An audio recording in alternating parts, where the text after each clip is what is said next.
All right, everybody, welcome back and Happy New Year to all of you. And we're here for our first Robot Challenge of 2022. It seems super weird to say that.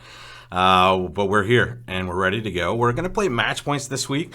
To be honest, I couldn't remember whether we played Imps or match points the last time, and I didn't have the energy to go look for it. I believe I have COVID at the moment. I'm waiting for a test result, so I've been a little bit stupid and tired the last several days, but pretty mild on my end, and I'm jumping back into this. Maybe a little. I'm giving myself an excuse a little before. I may be a little under the weather. Maybe we won't do so well, but it's always nice to underpromise and overdeliver. Let's see if we can do that today. First hand we're looking at, we see that our partner's already opened one spade, and this is our hand. So when you see these situations, I want you to just make your plan before you take a call.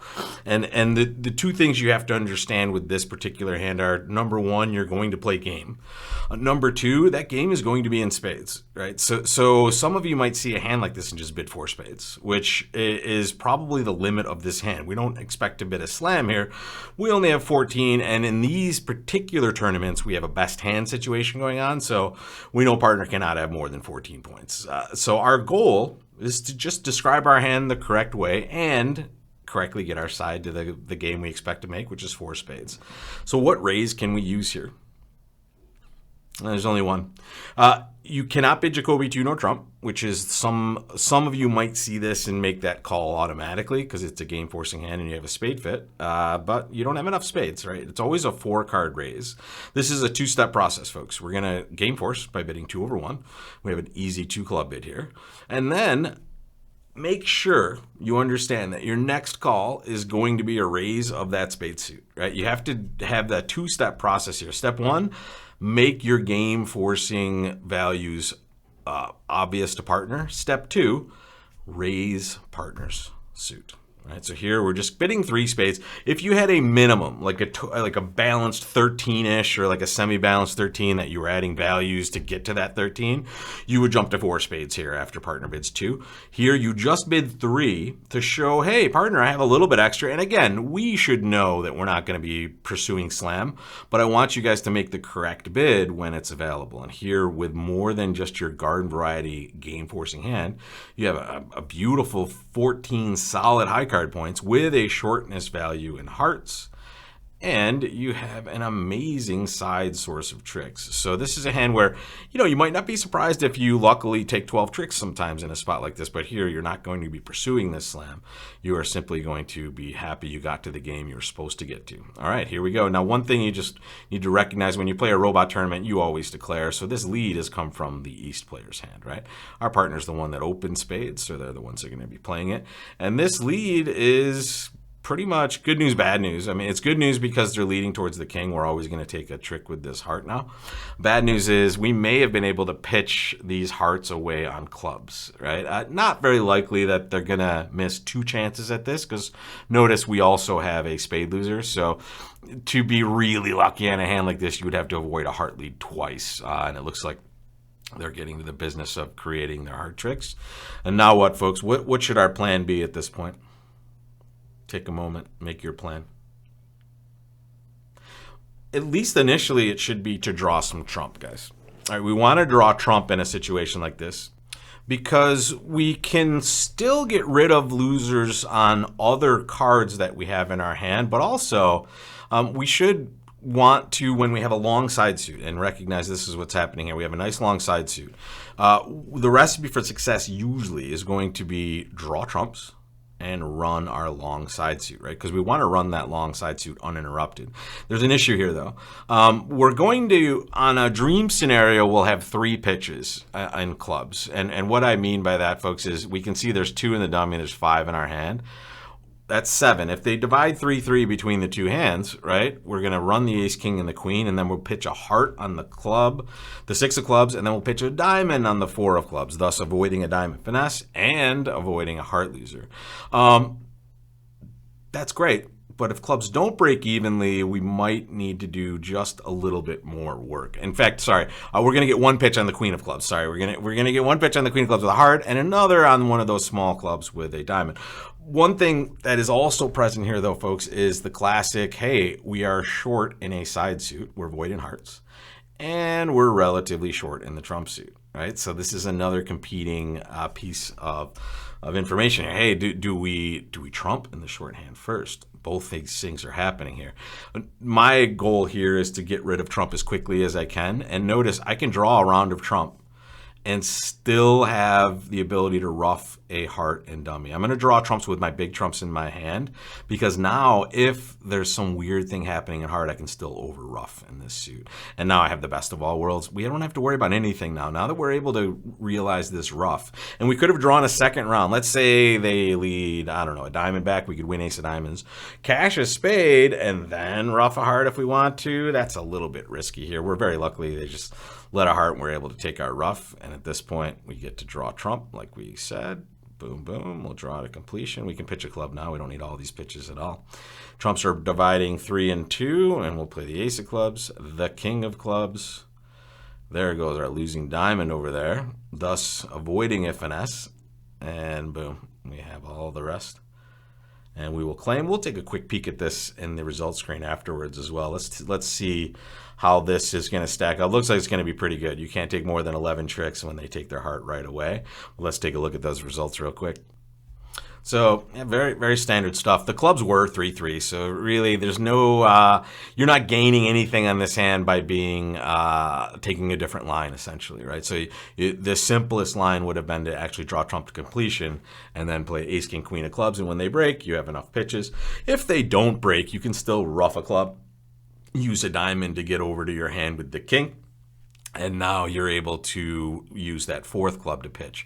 The real disaster is if you decide to take that line, meaning you don't ruff a heart in the dummy first.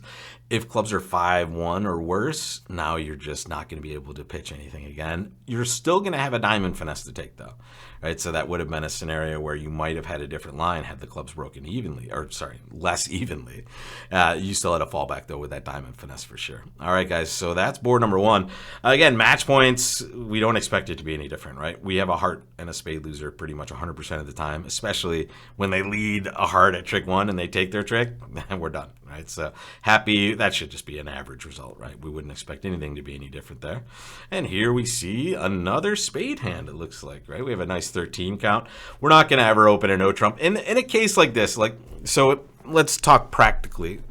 If I had 5 clubs, let's say, and 4 spades, I probably would still open a minor suit, but I'm more likely to have no trump in my mind if I had enough values. Now here, I don't even have enough values, so there's not even worth discussing it. I'm just talking shapes in general. In a hand like this with a little extra values, this might be one of those no trump opening bids, but never when you have a 5-card major, especially when you're 5-4. Right, you're just going to open a spade. Partner's going to bid 2 spades, and now this is kind of a fun one. You don't expect to have game here, but let's just think about it for a second. What if partner has just nothing good in hearts and all, let's say they have a maximum, let's give them about 8 or 9 points. And let's just say, for the argument's sake, that there's nothing of value in partner's hand in that heart suit. Is it possible you could make a game? And this is how we're going to think about it. We're not going to, points are good, right? It's nice to use points as a guideline. But really, what are we talking about when we're talking game and slam and things? We're talking tricks, right? How many tricks can we take, or do we expect to make a game contract in these spots? And take a look, even with this nice shape, and if we exclude every heart point, let's say they don't have anything, give partner, I don't know, the ace and king of spades. Let's just take down to 0 spade losers. That's a lot of points already, though. What else can they have? Well, they can't have the ace of diamonds, ace of clubs. They don't rate to have any of those values in those cards anyway. And also, we're assuming partner has nothing in hearts. If any points partner has in hearts are basically bad for us, right? Notice we have a singleton ace. We don't need any help in that suit. So on a hand like this, as tempting as it might be to make an invitational bid, we also have to recognize that North has maxed out at most 10 points. And that's when they're flat, right? They're only going to have a 10-point raise when they're really flat and ugly as far as their 3-card raises are concerned. So here, as weird as it seems, and by the way, there's a cool bit I think that the robots have. This one, yeah, okay. So 2-0 here would be unspecified shortness, but look at the values that's going to show, folks. 17 to 18, right? We're overselling our hand if we decide to do this. And that's another good thing. 3 clubs would be like a natural game try. Yeah, same, 16, 17. I mean, they're tempting. Both are tempting. And in an imp format, maybe because it's vulnerable, maybe you give it one more push. In match points, though, I mean, I might just get to a spot where I get to play 2 spades, making 2, where if you take a further pull with this hand, you might go down at a higher level. So I'm just going to let it go. And we're going to sit in 2 spades. And here, okay. Obviously, we love this, right? We it looks like they're starting to possibly get a ruff in the diamond suit with this queen of diamond lead, and also looks like we have an interesting hand where we're going to take plenty of losers for sure. We're also going to have 2 losers in the trump suit, so here we're very happy to not be in a higher contract. Now, this queen of diamonds might look weird that I'm taking it with the ace. Why do you think I did that, guys? I mean, it might not even be right for all I know, but the queen usually suggests that the jack is there, right? So if I were really wanting to take extra tricks here, why wouldn't I win the king and then finesse through that jack? Well, there's issues with that north hand. Can you guys see it? How many times do we get into that north hand, even if we set all those diamonds up? Yeah, not too often. And especially the other thing that's happening here is what you might have missed initially. This is that classic scenario. And this is funny. I just did a declare play practice lesson on trumping in the shorthand. I could have used half of these hands already, or both of these, because here we have relatively short trump and we have a short side suit. All right. So the reason I won the ace of diamonds over here is because I want to lead this singleton club towards my king. And then I want to get to the business of roughing clubs in the dummy. Now, they can foil this plan pretty easily because I have losers in the trump suit. But the sooner we get to this position, the faster we're going to be able to maybe take extra tricks, or worst case scenario, they just kind of draw trump for us, right? Maybe we were able to scrape together some other tricks this way. Now, this is a pretty revealing one for the robots, especially. When you lead low with a singleton and dummy, and they play low to your right, where do you think the ace is? Yeah, it's probably to your left. Now, it's not 100% of the time, but it's close. Especially with the robots, I would say it's probably 100. I can't say it's ever going to be 100, but here I'm just going to kind of protect my king and play low. Oh, wow. That is a shock, by the way. Did you see what just happened, folks? Massive shock. 9 low ace. So that either I can't expect.